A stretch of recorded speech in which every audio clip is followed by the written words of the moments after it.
Dobar dan vsem. Poglejmo zdaj eksplicitno in implicitno obliko enačbe premice in kako se nariše ena premica, če je dana enačba. Torej, je važno se spomniti, da to je eksplicitna oblika enačbe premice y kx plus n, kjer k predstavlja strmino premice in n predstavlja sečišče z osjo y.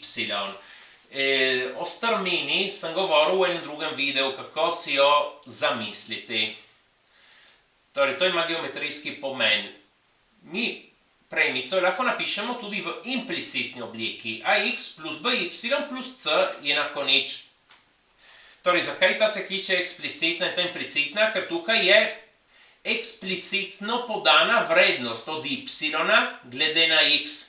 To lahko bo imelo večjo važnost, ko boste študirali funkcije, kjer y je podan v funkciji od x. Skakor y je eksplicitno podan, tukaj pa y je notri skrit, je impliciten. Prav, sedaj tukaj in mi lahko spreminjamo enačbo iz ene oblike v drugo, ni težko. Sedaj pogledamo en primer, da spreminjamo, imamo enačbo y je minus 2/5 x plus 2, ki je kot ta je implicitna oblika in torej ta minus 2/5 je k, smerni koeficient ali strmina in torej to samo eno stvar spomnim tukaj, ker k je negativen, kaj pomeni? Jaz tukaj sem že narisal premico, ampak bomo prišli do tega, ko se nariše. Vsekakor, kaj pomeni negativna strmina? Če mi se premikamo v smeri osi x, premica pada. To pomeni strmina, da je negativna strmina. Sedaj, to hočemo spremeniti v implicitno obliko. Moram imeti nekaj krat x, nekaj krat y, še ena vrednost enako nič. Torej, ta y ga odnesemo na drugo stran in torej tukaj ostane nič, je enako minus 2/5 x minus y, ker ko gre na drugo stran menja predznak, plus 2. Sedaj, leva stran je enaka desni, desna stran je enaka levi, torej vse to je enako nič, sem samo zamenjal strani. Torej, eden bi lahko rekel, da tukaj smo že dobili, kar smo iskali, je navada, v resnici je navada, da ko je premica v implicitni obliki, da tukaj nimamo ulomkov. Torej, da pomnožimo z vsemi imenovalci, tako da odpravimo vse ulomke. Tukaj pa nasplošno ni mogoče, saj smo imeli tudi ulomek. Ker koeficient od y mora biti prav 1 in torej je tisto, kar je tukaj. Torej, tukaj bi mogli celo enačbo pomnožiti s 5 in bi bilo prav. V resnici jaz sem tukaj pomnožil z minus 5, ma bi bilo prav tudi, če bi pomnožili samo s 5. Zakaj z minus 5, tako da ta minus mi postane ta plus. Sem hotel tako. Torej, in sedaj pomnožim. Minus krat minus mi da plus, kot sem kome rekel, ta 5 se uniči s tem 5, imamo 2x. Minus krat minus je plus, y krat 5, 5y, plus krat minus je minus, 2 krat 5 je 10.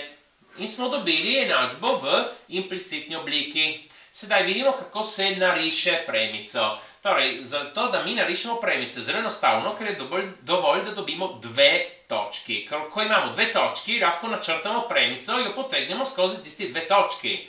In zato imamo tudi nekaj izbire, da mi izberemo v bistvu dve točki. Če bi naredili drugačno izbiro, bi dobili drugi dve točki, ampak premica bi bila ista. Sedaj lahko rabimo tudi to obliko enačbe ali pa to obliko enačbe. Recimo, da zdaj uporabim to obliko enačbe, implicitno. Tista izbira, ki je boljša, zato da imamo manj računov, je ta, da enkrat izberemo, da x je nič in izračunamo y.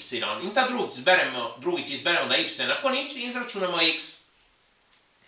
Torej, poskusimo. X je enako nič. 2 krat nič je nič. Ta člen gre proč. In torej ostane 5y minus 10 je enako nič. Sedaj, ta minus 10 nesemo na drugo stran, je 10. 5y enako 10. Tukaj, ker imamo 5y in hočemo y, bomo delili s 5. Torej, y je 10 deljeno 5 je 2. In torej imamo točko s koordinatama nič 2. X je nič, y je 2. Pazite na vrstni red, prej x, potem y. Druga izbira, y je enako nič. Torej, tukaj 5y je enako nič, ta člen gre proč, imamo 2x minus 10 je enako nič, ta minus 10 gre na drugo stran, postane plus 10, 2x je enako 10, 2x delimo z 2 in dobimo x, 10 delimo 2 je 5. In tukaj bodite zelo pozorni na vrstni red, ker je prej x, potem y, torej prej 5, potem nič. 5 nič. In zdaj lahko narišemo. Imamo točko A, nič, 2, imamo točko B, 5, nič. Imamo ti dve točki, lahko potegnemo premico. Torej, sem rekel, če bi naredili drugačno izbiro, bi imeli drugi dve točki, ampak premica bila ista. Je še na zadnjo pomba, če premica gre skozi izhodišče, torej, ki ima koordinati nič, nič, pomeni, da mi, ko bomo postavili x enako nič, bomo dobili y enako nič. Ampak potem ne moramo spet postaviti y enako nič, ker bomo dobili zmeraj isto točko.